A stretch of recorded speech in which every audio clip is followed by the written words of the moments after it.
Descubra os segredos dos anjos mais enigmáticos da Bíblia, os 2 anjos mais misteriosos na Bíblia.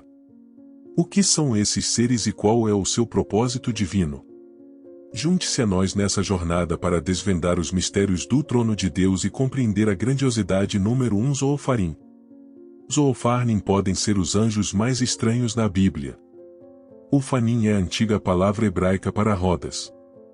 O singular é frequentemente de interesse particular das rodas do trono de Deus mencionadas na visão de Ezequiel 1, versículo 15 a 21. A Bíblia transborda de imagens incríveis, e Deus nos dá um vislumbre de um reino ao qual olhos humanos raramente têm acesso por meio de sua santa palavra. Nunca ficamos decepcionados quando entramos nas Escrituras ansiosos para entender suas intenções. Os mistérios do universo, dos céus e das criaturas espirituais são revelados nas páginas da Bíblia para que possamos compreendê-los melhor. Os Zoophanimi revelam o nosso Deus como Rei e afirmam a soberania de seu reinado. Ezequiel estava no exílio há 5 anos quando Deus apareceu a ele perto de um rio em Shaba, que agora está no Oriente Médio. Deus usou esse encontro para iniciar o ministério de Ezequiel como profeta, mostrando-lhe uma visão surpreendente. É mais fácil definir o que Ezequiel descreveu na visão após considerar toda a revelação. Deus escolhe abrir os céus diante dos olhos temporais de Ezequiel.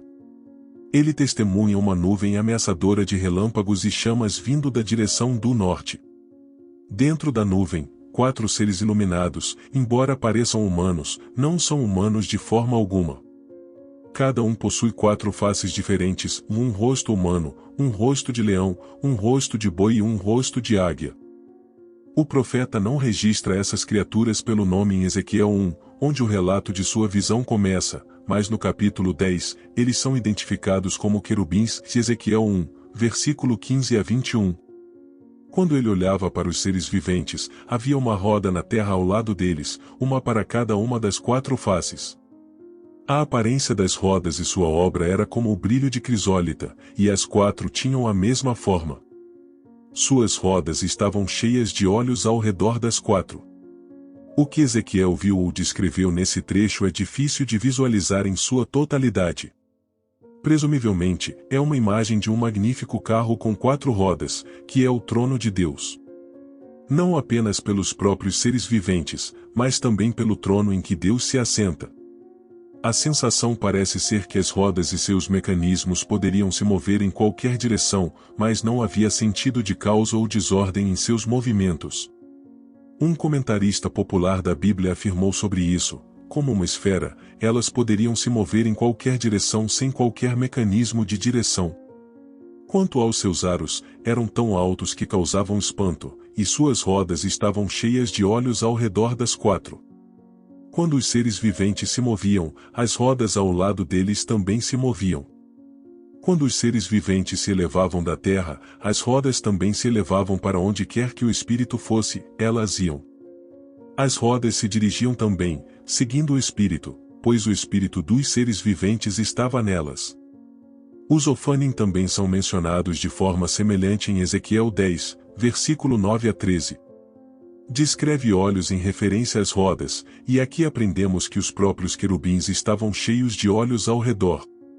Isso se encaixa na caracterização posterior de querubins encontrada em Apocalipse 4 e 6. A imagem parece bizarra para o leitor moderno, mas é preciso lembrar que esta é uma experiência visionária, e características surrealistas podem superar o realismo. O trono de Deus é colocado sobre rodas, empurrado por 4 anjos, as rodas dentro de rodas em ângulos cruzados, permitindo que o trono se mova em qualquer direção sem precisar virar. Os anjos que estão impulsionando o trono também têm 4 faces, uma voltada para cada direção, para que eles também possam viajar em qualquer ordem sem virar. Os anjos são identificados como querubins. O Zoophanim tem sido objeto de fascinação para muitos, e escritores apocalípticos judeus lhes deram uma vida própria. As próprias rodas passaram a ser identificadas como uma categoria distinta de anjo. Zoofalia, serafins são mencionados nas escrituras como anjos, e alguns acrescentaram Zoophanim também. Acima das cabeças dos 4 querubins e do Zoophanim, acima da abóbada, Ezequiel vê um trono brilhante, reluzente.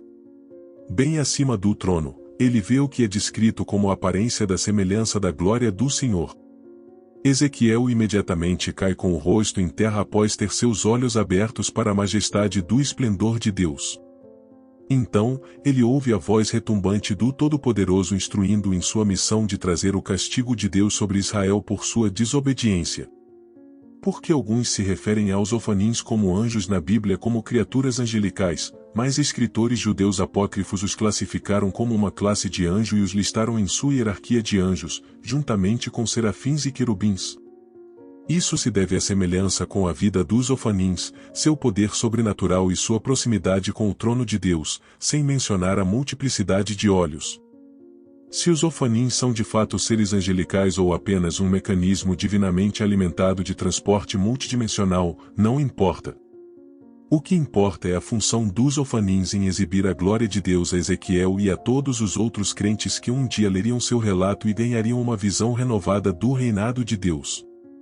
Os ofanins revelam sobre Deus tanto em aparência quanto em operação.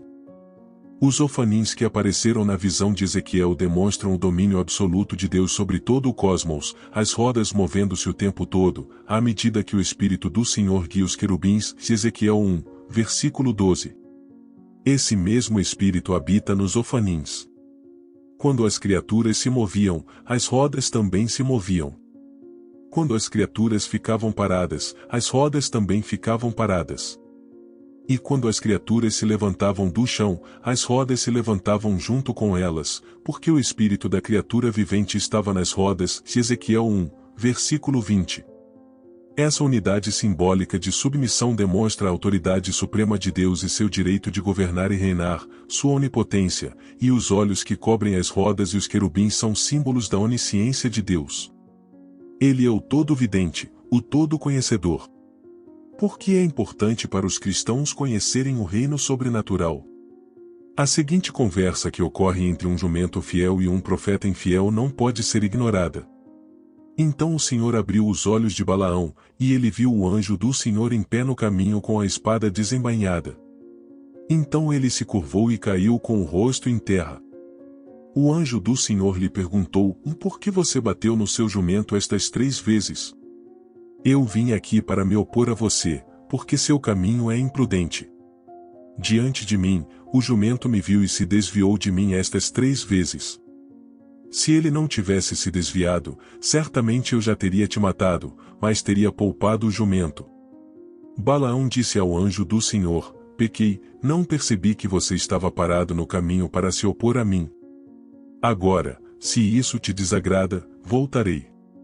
O anjo do Senhor disse: Então, Balaão foi com os oficiais de Balaque, Números 22, versículo 31 a 35. Finalmente, Deus abriu os olhos de Balaão para ver o anjo do Senhor que bloqueava seu caminho. Enquanto Balaão estava prostrado em adoração, o Senhor explicou ao profeta que seu jumento mudo havia salvo sua vida.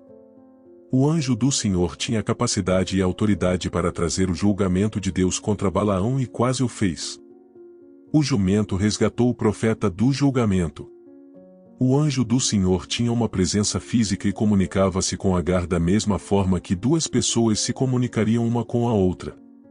Não há indicação de que isso tenha sido apenas uma impressão espiritual ou uma voz carregada na brisa. Em nossa opinião, o anjo do Senhor estava fisicamente com ambos ao mesmo tempo.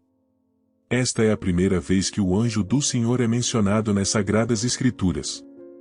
Não foi Noé, Enoque ou Abraão quem ouviu pela primeira vez. A primeira pessoa a quem o anjo do Senhor apareceu foi Agar. O anjo do Senhor disse a ela para se arrepender. Se ela mudasse de direção, havia uma promessa implícita: obedeça-me e eu a protegerei. O anjo do Senhor a encontrou lá e a consolou, dizendo para ela retornar à sua senhora e dando a ela uma profecia sobre seu filho.